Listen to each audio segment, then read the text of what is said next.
मी धम्मदर्शी प्राचार्य एन के सावळे.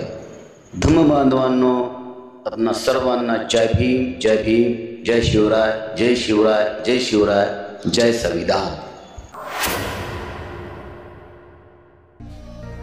डॉक्टर बाबासाहेब आंबेडकर. एक वादळी पर्व, प्रचंड झंझावात, तेजस्वी क्रांतीसूर्य, ज्याच्या तेजोमय कर्तृत्वाने भारतभूमीवर लखलखीत किरण पडली आणि प्रत्येक भारतीयाचं जीवनमान प्रकाशमय झालं.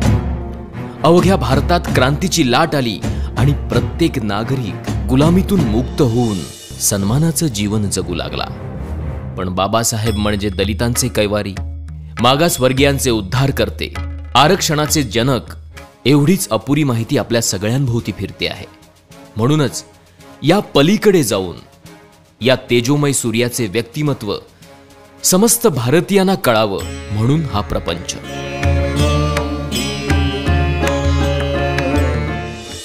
एकविसाव्या शतकातील सगळ्यात विद्वान व्यक्तिमत्व म्हणून कोलंबिया विद्यापीठाने डॉक्टर बाबासाहेब आंबेडकरांना गौरविलं. पाश्चिमात्य देशात बाबासाहेबांना चॅम्पियन ऑफ ह्युमन राईट्स असं म्हणतात. अमेरिकेसारखा देश त्यांना फाउंडिंग फादर ऑफ इंडिया अशी पदवी बहाल करतो.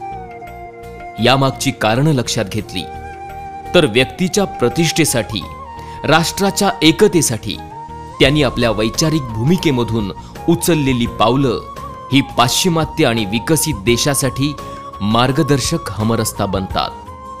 म्हणूनच आरक्षणातील संविधानाचा मसुदा जगाने न्यू डेमोक्रॅटिक कॉन्सेप्ट म्हणून गौरवला आणि अमेरिका सुद्धा त्याचा पाठपुरावा करते.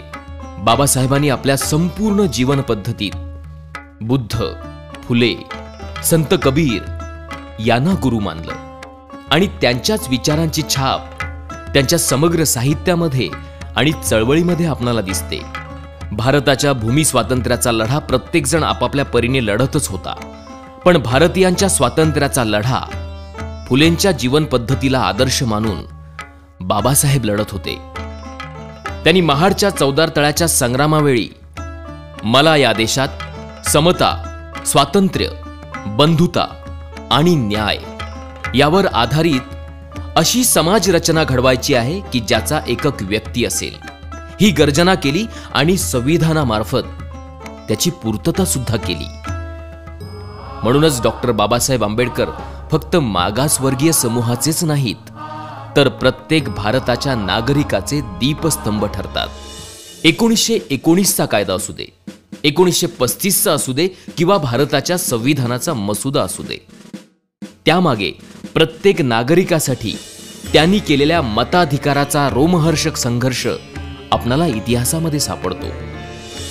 एक व्यक्ती, एक मूल्य, मताचा अधिकार, स्त्रियांना सन्मान, मजुरांच्या कामाचे तास निर्धारित करणं, आर्थिक न्याय, पाणी प्रश्न, संस्थानांचे विलिनीकरण, अर्थशास्त्र अशा कितीतरी आघाड्यांवर बाबासाहेबांचं कार्य अधोरेखित होतं. या सगळ्या गोष्टी भारत देशाला प्रगतीच्या आणि विकासाच्या मार्गावर नेणाऱ्या आहेत. त्यांच्या समग्र चळवळीचा गाभा आपणाला भारताच्या संविधानाच्या प्रास्ताविकेत सापडतो. अर्नेस्ट वॉर्कर या प्रसिद्ध विचारवंताने हीच जीवन पद्धत, आदर्श जीवन पद्धत आहे असे गौरवोद्गार काढले आहेत. या जीवन पद्धतीवर आपल्या सामाजिक आशयाच्या पुस्तकात आपण हीच जीवन पद्धत सांगितलेली आहे असे गौरवोद्गार काढून बाबासाहेबांच्या समग्र जीवन पद्धतीचं सार त्यांनी आपल्या लेखात सांगितलेलं आहे. अर्थशास्त्रावरील प्रबंध प्रॉब्लेम ऑफ रुपी यामध्ये रुपयाचा प्रश्न मांडून संपूर्ण जगातील विद्वानांचे लक्ष वेधून घेणारे डॉक्टर बाबासाहेब आंबेडकर सामाजिक न्यायासह समता, बंधुता, स्वातंत्र्य, गणराज्य आणि लोकशाही या आघाड्यांवर आपली वेगळी छाप ठेवून जातात. पाश्चिमात्य देशामध्ये लोकशाही पद्धत आहे, पण त्या जोडीला तथागत गौतम बुद्धांच्या काळातील गणराज्य पद्धत अंगीकारली तर व्यक्तीच्या सर्वांगीण विकासाची पद्धत गतिमान करू शकतो. त्यासाठी दर्जाची आणि संधीची समानता प्रत्येक नागरिकाला संविधानातर्फे ते बहाल करतात. आणि याच गणराज्य पद्धतीमध्ये प्रत्येक नागरिक त्याच्या क्षमतेनुसार कनिष्ठ ते राष्ट्राच्या सर्वोच्च पदापर्यंत आपली पात्रता सिद्ध करून ते पद मिळवू शकतो, ही आदर्श गणराज्य पद्धत संविधानामधून गतिमान करतात. प्रत्येक नागरिकाचं जीवनमान उंचावण्यासाठी आरोग्य सुविधा, प्राथमिक शिक्षणाऐवजी तंत्रशिक्षण म्हणजेच टेक्निकल एज्युकेशन याची मागणी त्यांनी केली होती. या व्यतिरिक्त संपूर्ण देशात सामाजिक अभिसरण होऊन राष्ट्रनिर्मिती होऊन सुसंवाद वाढावा, यासाठी संपूर्ण देशाची एक कॉमन स्क्रिप्ट म्हणजेच लिपी असावी, असा देखील त्यांचा आग्रह होता. त्यामुळे प्रत्येक भाषेचं साहित्य प्रत्येक भारतीय नागरिक वाचू शकेल आणि बंधुता विकसित होऊन भारत एक लोकशाही राष्ट्र म्हणून उदयाला येईल, ही त्यांची भूमिका होती. आज भ्रष्टाचार जणू शिष्टाचार झालेला आहे. भ्रष्टाचाराची ही सुनामी वेगाने आपली मूल्य नष्ट करून टाकते आहे.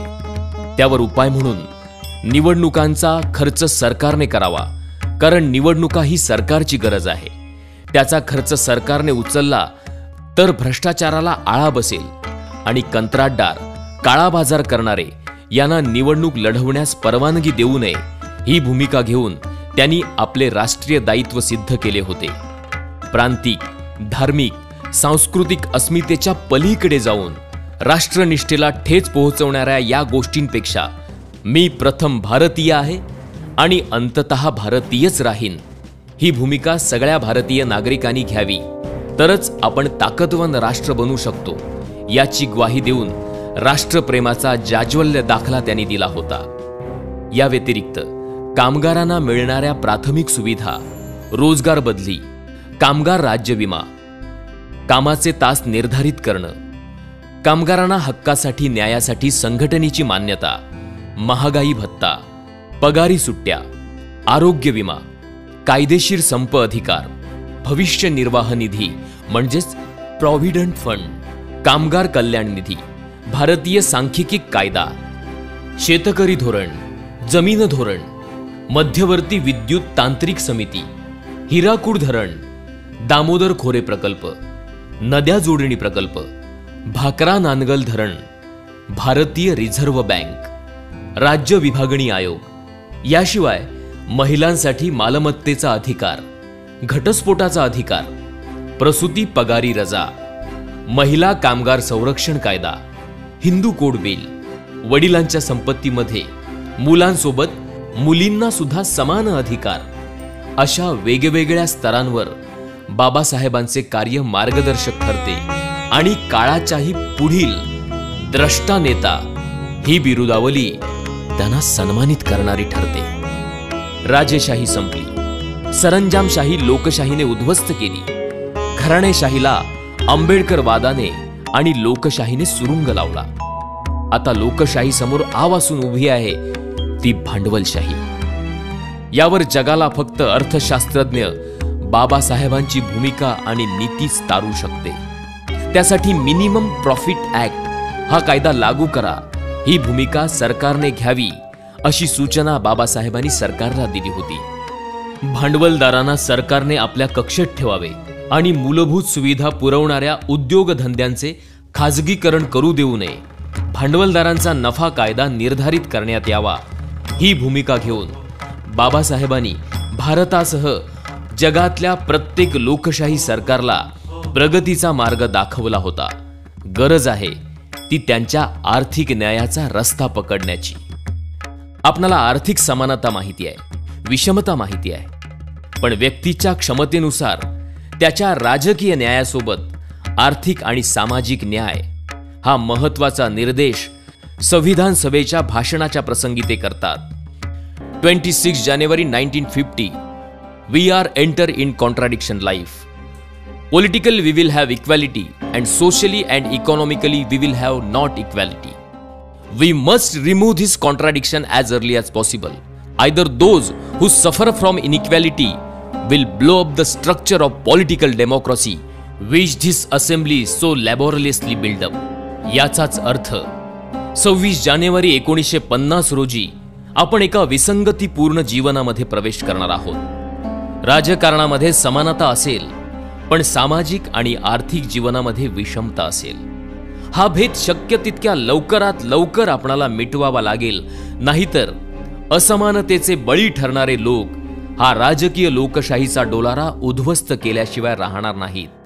ही त्यांची पूर्वसूचना तंतोतंत खरी वाटते की काय, अशी परिस्थिती आज निर्माण होताना दिसत आहे.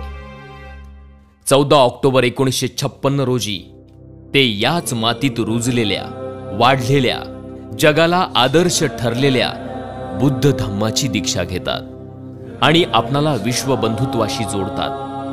बुद्ध धम्माने तुमचं, देशाचं आणि जगाचं कल्याण होणार आहे, ही जबाबदारी ते आपणाला सांगतात आणि आपण केलेली ध्येय योजना पूर्णत्वाला नेतात. मैत्रीच्या, बंधुतेच्या निर्मळ प्रवाहात आपणाला बाबासाहेबांनी आणून ठेवलं आहे.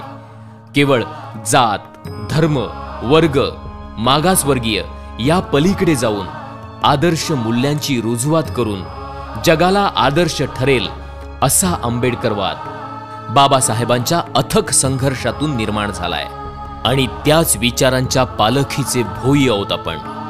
आयुष्याच्या संध्याकाळी बुद्ध धम्म, संविधान आणि गणराज्य म्हणजेच रिपब्लिक ही 3 रत्न आपल्या हाती देऊन आपणासमोर लोकशाही राष्ट्र उभारणीचं दायित्व ते ठेवतात.